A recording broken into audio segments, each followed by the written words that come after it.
you're tuned into Repco Muscle Garage, the home of New Zealand's toughest muscle cars, hot rods and street machines. Proudly brought to you by Repco, in association with Mount Shop, Maguire's and Rislow. Kicking us off in this brand new season, cat and mouse dirt track racing at the revived Jalopy Duster. Auckland invades Masterton Motorplex, and Trev Halstead chops and drops what's sure to be one of the country's most radical customs. But first, time to put the muscle in Muscle Garage. Thanks to the team at Maguire's, we're Rotorua bound to meet Glenn, a man who, despite compelling evidence to the contrary, wasn't actually much of a Chevelle fan. Beach Shop 2019, parked on the side of the road for sale, down the main street of Whitianga. Contacted the owner and did a deal there and then. Even after buying it, months down the track, I still wasn't sure I wanted a Chevelle. I was a Camaro person and thought I always would have been, but after finishing it, owning it now, I wouldn't go back now. Pretty hard to walk past the blown big block. Price, it was priced well. And that was kind of it, I suppose. I never went to Beach Shop thinking I was going to buy another car by any means. I just finished a Camaro for Beach Shop. From the day I paid the money and drove it away at Beach Shop, I did always have intentions of building a new engine. I thought, right, this is a base to start from and it's not going to cost me a lot of money to bring it up to what's in my own mind. I was wrong, it does cost a lot of money. But the car itself is far from my first ideas. We had I guess a base or an idea that changed completely to what you see behind us today. Yep, it's an all too familiar tale on this TV show. And for Glenn, that slippery slope towards a full overhaul all started innocently enough. Father's Day drags, we drove it up there, thought we'd have a play for the day and just see what the car could do. And 3 runs in, finished with 2 blown head gaskets. So yeah, that was definitely the motivator and the point to say, all right, let's start this engine build. Which, after getting Lindsay Hay involved, went from a basic freshen up to we're doing the whole thing or we're not doing it at all. Which I'm more than happy with now because the finished product is so good. So yeah, after an engine build, the rest of the car had to be done to suit. Body-wise, all still there. We did strike it lucky and got a really good body to begin with. But other than that, transmission and diff housing are really it. Everything else is pretty much new from scratch. So yeah, 71 Chevelle, not a genuine SS car, it is just a basic Chevelle. Came out as a small block 350 car. From there, yeah, he ended up 510 cube Gen 6 big block, turbo 400 trans, custom built 12 bolt in the rear of it. Yeah, obviously the 20-inch wheels, wheelwood brakes, full custom suspension, front, rear, everything's adjustable, everything's replaceable, everything is simple and easy to work with. The 510 cube big block is packed with the good stuff and topped by twin Holly 850 carbs and that blower shop 871 supercharger. Even at standstill, the Chevelle's menacing idle makes its intent clear. But this big GM coupe packs plenty of detail to back up that brawn. I always had an idea that I wanted it looking clean and looking sharp, and then for some reason one day I decided everything either had to be black or polished. Why I thought that, I do not know, because it's the worst thing in the world to look after. But like you say, you do one thing and then the next thing doesn't quite fit, so you find yourself doing that again. There's things in there that have been done 3 times just because I didn't like the way the finished product was going to look. Yeah, so to get it right, it's keep going, keep pushing. With that ethos, it might come as no surprise then that Glenn and partner Sam run Rotorua's detailing services. They've got their work cut out for them too on this car. The Chevy is no trailer queen. That blown big cube brute up front is very well sorted with road miles in mind. And Glenn has no hesitation in obliging. It's a lot of fun. It's a lot of fun. I think, you know, some people think they're an undrivable, unusable road car. But I find it more than usable. It's easy to drive. It can be a little bit ambitious around town, but other than that, it's not a problem. Open road, you wouldn't even know apart from that big silver thing in front of your face. And of course, fuel bill sort of tells you that there's something going on too. It's never seen a trailer and it never will unless it gets broken. It went to Kumeu and came away with Best Muscle Car, and we drove it out of the shed with guys helping us, asking where the trailer was. And we're blown away that it got driven from Rotorua to Kumeu and home again. But that was always the intention. It was never going to be a trailer queen, and it never will be. It's built to be used no matter what it costs to run, you know. The Chevelle has gone on to pick up a coveted top 5 spot at Repco Beach Hop 21. No easy feat in a sea of cars. But then this is a muscle car that stands out from the pack with the beauty to match brute force. I think my idea of a cool muscle car or any hot rod of that type, I suppose, is the car that people say won't work. You can't put those wheels on a Chev, or you can't paint a Camaro purple. There's things that people have their own judgment, and I guess I like to say, well, hey, let's try it, see if it does work. Hence why we've got gold Simmonses made in Aussie, bolted to a Yankee car, and there's people around that don't like it, but there's a shitload more that do. Right, thanks to Rizloan, we welcome back an old summer favourite. Perhaps one thing we can thank COVID for, the return of the Jalopy Duster from the Waihi Beach dirt track. If you've got an old car, it's always good to drive them on the road, going to car shows, etc., put them in shows, drag racing. Well, it's an opportunity to do something different. So if you've got an old Jalopy, we call them old Jalopy, old hot rods, nostalgia hot rods, and pre-65 sedans, plus some historic stock cars, put them on the dirt track. You know, it's not a race as such, there's no prizes. It's just the fun of actually getting out here and doing it. Now, if the name Noddy Was sounds a bit familiar, then you're right. This isn't the only event Noddy has a hand in. The other? Well, it has made a bit of a name for itself over the last 21 years. Yep, the massive Repco Beach Hop, a Coromandel icon and the biggest nostalgia festival in the Southern Hemisphere. But you're not likely to get the two confused. Yeah, this is a traditional grassroots niche event as opposed to like beach hops and other car shows. So, you know, so there are other events over the last 10, 15 years, like say the Race of Gentlemen in the States and overseas as well, where people are looking to do other events with these nostalgia hot rods. So not just driving them and taking the car shows, but actually using them, and that's what they were designed and built for.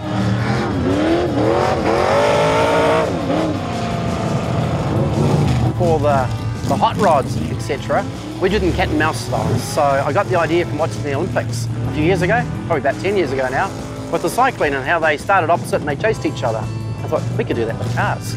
So that's how the cat and mouse racing was developed and born, and we introduced it to the Jalopy Duster. So it's safe because they start opposite each other, they chase each other over 3 or 4 laps, and if they get too close, we'll wave that other car back. Well, we've said, you know, traditional hot rods, preferably. We have had show quality 33 Ford sedans race here before, and it didn't end too good. But mainly, traditional type hot rods, trying to keep it to that nostalgia era, you know, pre-65 sedans, and also historic stock cars as well. So, yeah, nothing too modern. Apart from the dirt track club, these guys are going to come in here later on and show us how you actually really do it. These guys do it proper, and man, they fly around this track. It's awesome to watch.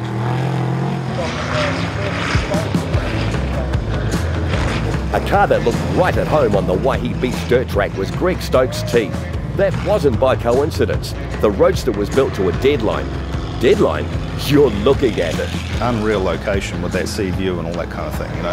And cool that you can do these, still do these things. And I guess that's a little bit of the small town New Zealand thing. Like if you went to try and hire Western Springs or Waikato Park for the day, it just wouldn't happen.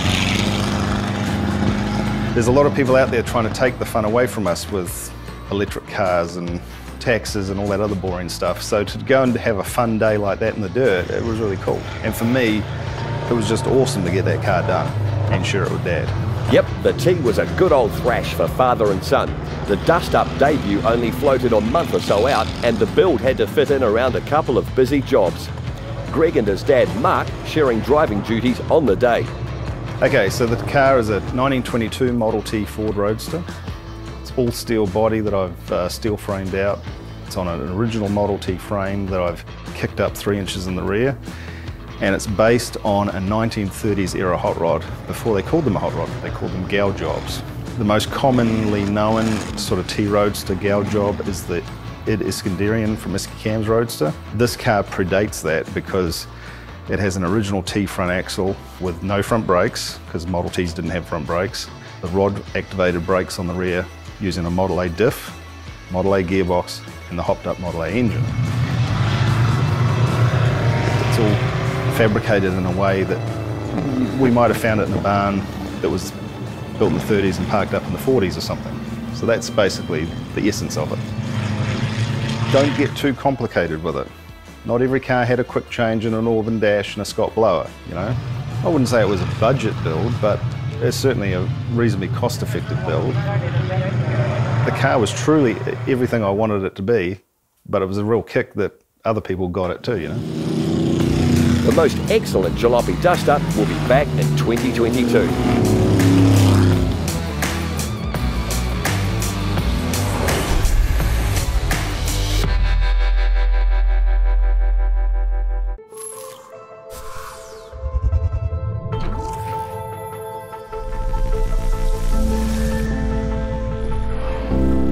Advanced protection of hybrid ceramic. Whoa. Now in 3 easy-to-use products. In original spray wax, now as a liquid wax, and a spray detailer. Meguiar's hybrid ceramic family with advanced SiO2 technology. Meguiar's, ceramic made easy. Rizlone has been in engines almost as long as engines have been in cars. Why? Because from then until now, there's never been a perfectly clean fuel. This means every time you fill up, you're adding pollutants and contaminants to your fuel system. Rizlone Fuel Injector Cleaner can cure those woes and help save your engine. Rizlone Fuel Injector Cleaner adds an upper cylinder lubricant, providing double the cleaning power out of the same bottle. We know something about aging well, so when we say it's your engine's fountain of youth under a screw top, you can count on it. Rizlone is the original engine tune-up. Available at participating stores near you.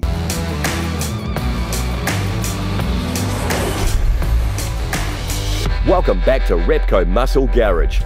We're checking out prolific Studebaker slicer and dicer Trev Halstead's latest creation very shortly, but first a quick detour via Masterton Motorplex to check out some of the action from the Auckland Invasion.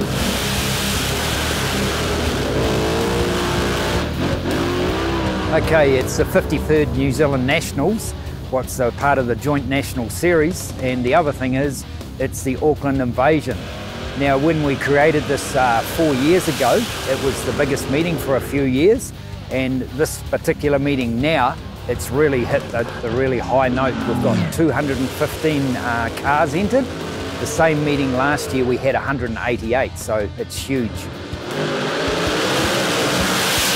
We've got from the little junior motorbike, junior dragster, right up to the top alcohol. We haven't got any fuel cars here because there's none running in New Zealand at this stage, but we've got 16 top alcohol, what's made up of door slammer, funny car bodies and alcohol, you know. Yeah, one of the door slammers first run out yesterday. They did a personal best, so yeah, that was excellent. You know, they were in the 6s, of course, and even one, our local hero, he ran a 5.8 yesterday in the alcohol dragster, so that was definitely a personal best.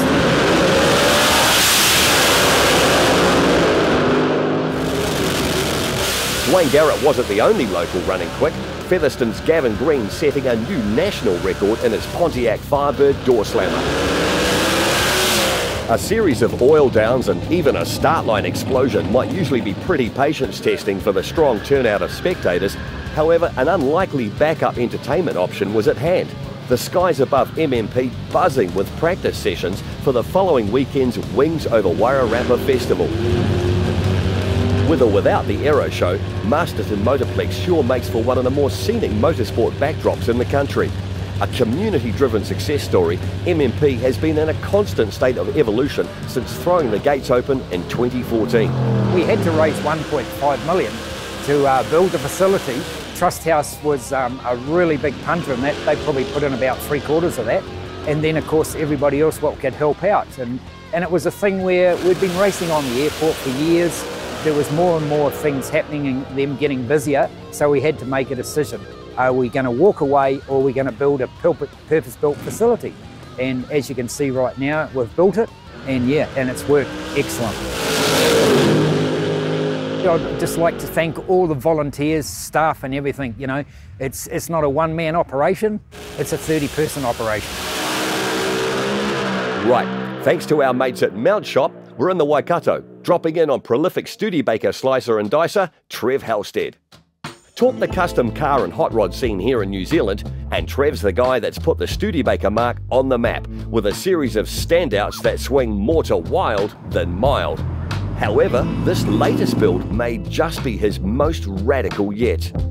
Yeah, it's nice to be able to build something different. I like something different, well, especially if it's, of course, if it's Studebaker. Trev's found himself a bit spoilt on the new one. The push to custom was not so much a choice in the past, there just often wasn't a whole lot of clean, rust-free car left.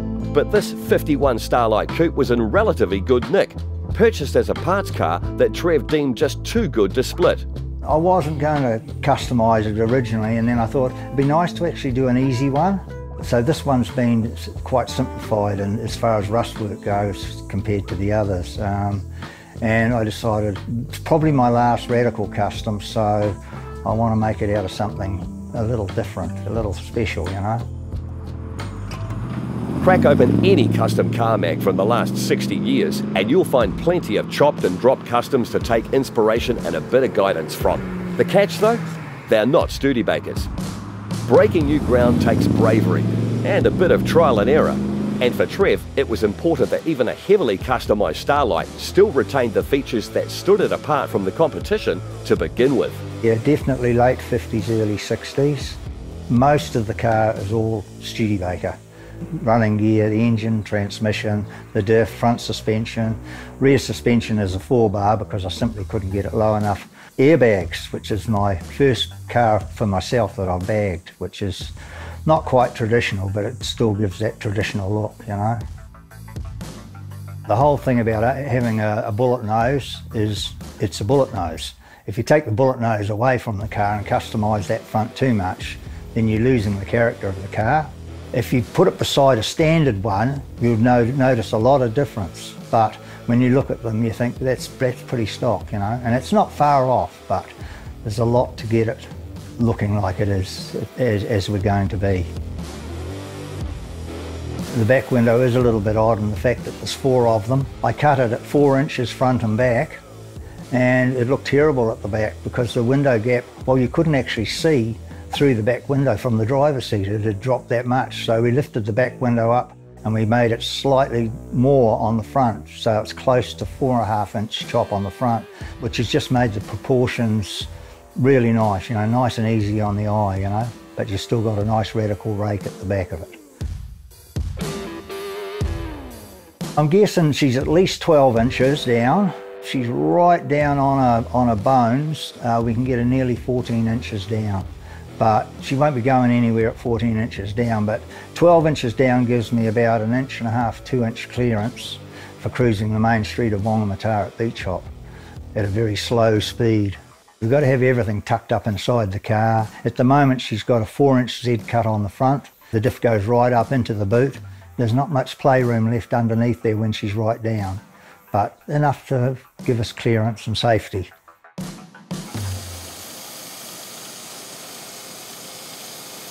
Sometimes you wonder, why am I doing this? But it's only for a split second and then you just keep moving on, you know. Building a car like this, a one-off custom, there's all sorts of problems that you don't envisage seeing and they just pop up, you know. If you didn't want to sort of battle with problem solving, you'd never get into building customs, you know, because there is quite a few problems. It's not like building a street machine where you just pop a motor in and put some big wheels on it and put high performance gear through it. It's quite a bit more. You modify one thing and you've got about 10 or 15 things after that that have to be changed to suit. Which is why the sled stablemate makes a welcome distraction. A restoration for a customer, the 55 Studebaker Speedster Coupe is not a car to mess with. There were only around 800 built. Triple tone and hue and power everything, the Coupe is sure to be striking, even finished to stock form. Taking up about twice the floor space is the 60 Pontiac hearse. Powered by a big block Chev and sitting low on air, the Pontiac is pretty radical in its own right. The body has been relieved of messy distractions like door handles, and while the roof has copped an altitude adjustment, it's still very much a hearse rather than flat-top wagon. If we believe Trev's claim that the Starlight marks his final full build, it'll be the last in a line of some of our country's most radical cars. A proud legacy, and it seems our cameras may have just caught Mr. Halstead bringing his successor up to speed. This is my grandson Jess. He's getting right into Studebakers and custom cars, and he's going to hot rod do's and runs with us, so hopefully he'll continue on when I can't drive them anymore. Drive them? Sure. Quit thinking of ways to chop them up? We're not so convinced. Oh, hell no. I can probably see myself thinking it when I'm lying on my deathbed. During this year's Repco Supercars Championship season, the garage is your go-to place for all things supercars and motoring.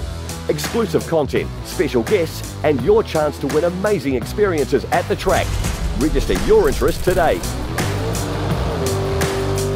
Repco Muscle Garage was proudly brought to you by Repco. It starts with the parts. Mount Shop, undercar specialists. Maguire's, people who love cars love Maguire's.